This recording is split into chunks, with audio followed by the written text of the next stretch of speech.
Like, that's all. That's how it be. What made me want to be an actor? I think it was, I saw Parent Trap when I was like 6 years old. I saw Lindsay Lohan, and she had a twin, and I was like, wow. And I told my grandma, I said, wow, she's so good. She's doing this with her sister. She has her sister, and they're acting. That's so cool. And my grandma said that, you know what's even crazier? That's not her sister. That's not her twin. It's her. And I said, what? She said, yeah, they made 2 of her for the movie. And I lost my mind. And I was like, I have to do that one day. I was like 6 years old. And then they put me in performing arts. They put me in performing arts school. And they got me into everything. I started doing all these type of musical theater plays as a kid.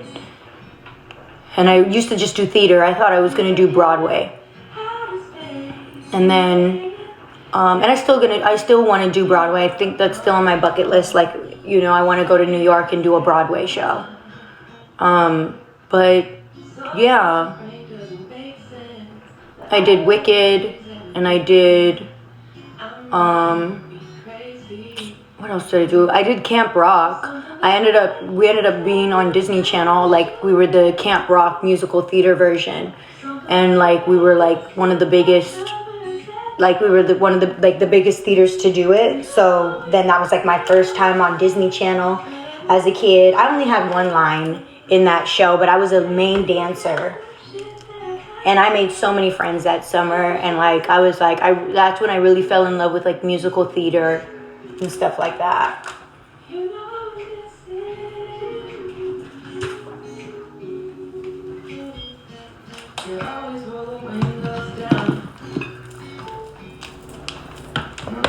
Yep, and that's how I realized I wanted to be an actress.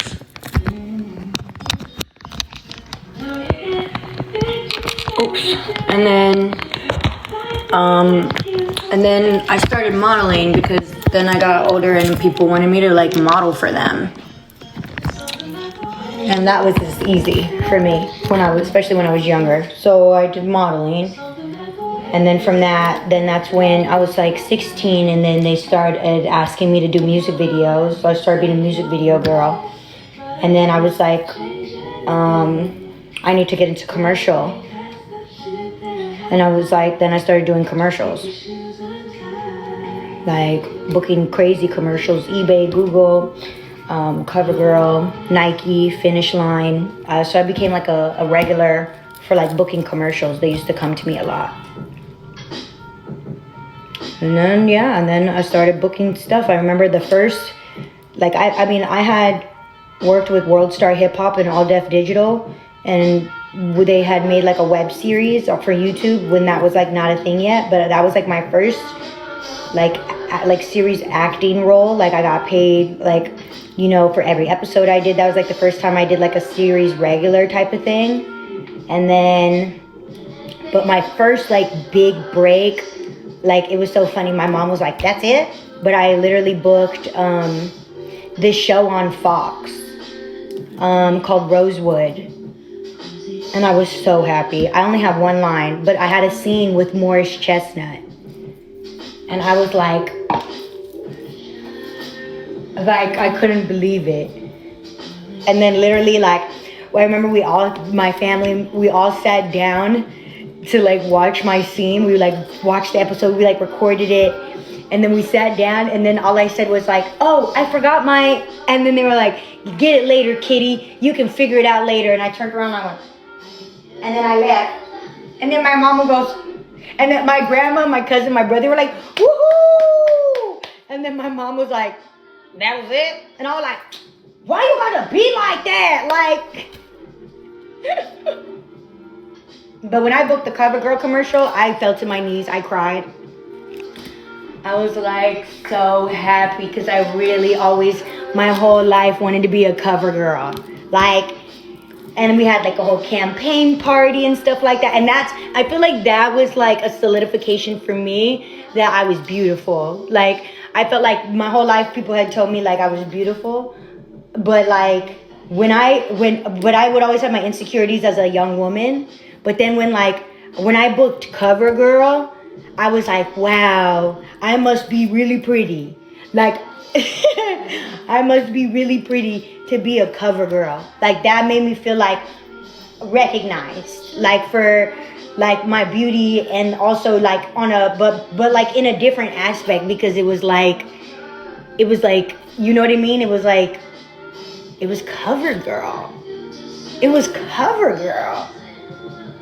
So like I feel like that shit made me break down. I cried when I booked that, and then I cried of course when I booked the Netflix show with Tyler Perry, because that was another thing too, because I always thought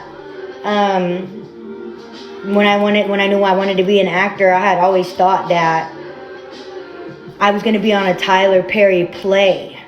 Like I remember watching the Tyler Perry plays with all my cousins and stuff, and being like, I want to be on a Tyler Perry play. And I would practice all the songs, like, because I thought I was going to sing. And I was going to, sometimes I feel like a motherless child.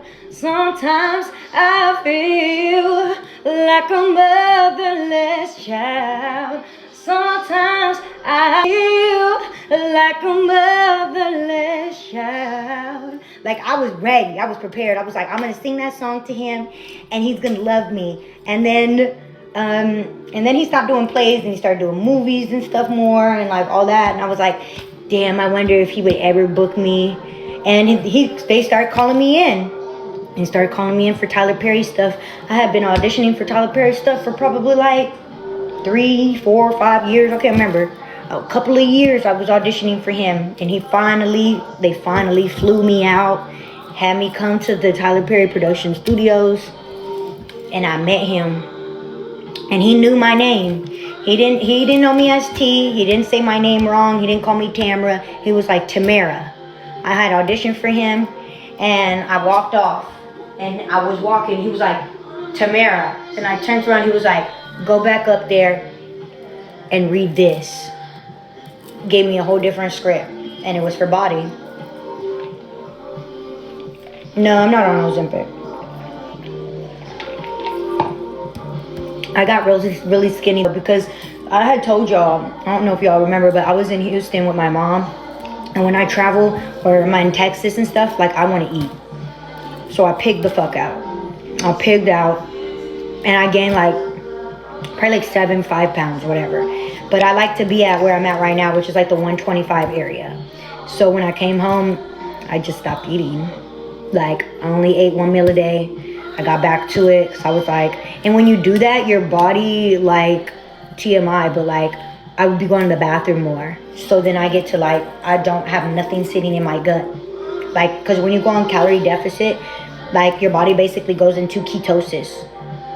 I'm not 125. I'm definitely 125. Why would I have to lie about my weight? I used to weigh 152. But yeah, I'm gonna do more acting. Right now, I'm like, seeing if I'm gonna be doing this other movie right now. And then I also just shot something recently with D-Ray Davis. So like a comedy. So they're gonna drop that when they want to drop that. So you just have to wait on that. That shit takes a while sometimes. So boom. But yeah, I'm gonna still act. I'm actually way more into cartoons right now. A lot of cartoon companies have been calling me to do my voice acting stuff.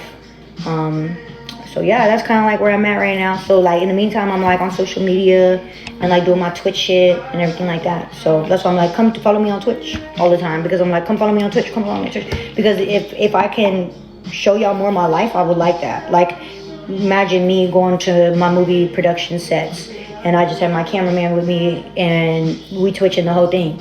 Like, that's a vibe. So,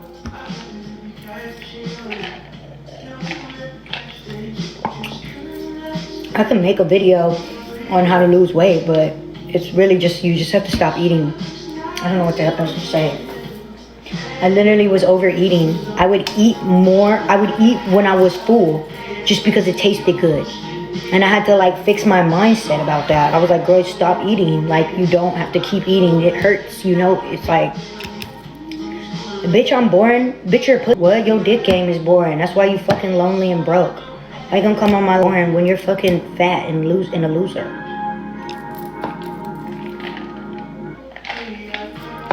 Like, bitch, you came in my life. I'm boring. They hella negative. I know she told me, Tamara, calm down. I don't know why I would tell people that. Because anybody who's going out of their way to watch someone that they think is boring is clearly lonely and broke. Either go to work and make your money, or go make a friend life. Get the fuck off my life if I'm so fucking boring.